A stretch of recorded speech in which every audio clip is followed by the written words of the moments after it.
بسم اللہ الرحمن الرحیم۔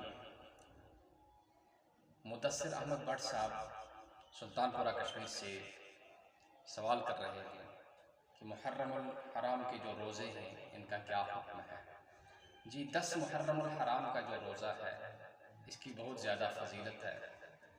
اسی طرح سے 9ویں اور 11ویں کی جو ہے فضیلت آئی ہے حدیث پاک میں، اور اسی طرح پورے مہینے میں اگر کوئی روزہ رکھے تو حدیث میں آیا ہے کہ رمضان کے بعد سب سے افضل ترین جو روزے ہیں وہ محرم الحرام کے روزے ہیں، لہٰذا ان کا اہتمام کرنا چاہیے، بہت بڑی سعادت کی بات ہے۔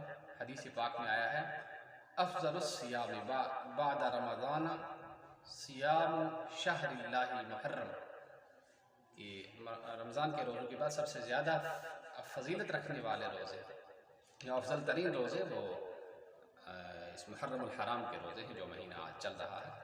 تو یہ مسلم شریف کی حدیث ہے، حدیث نمبر 1163 میں آیا ہے، اور اس طرح 161 میں بھی آیا ہے۔ اللہ تعالیٰ ہمیں عمل کرنے کی توفیق نصیب فرمائے۔ السلام علیکم ورحمۃ اللہ۔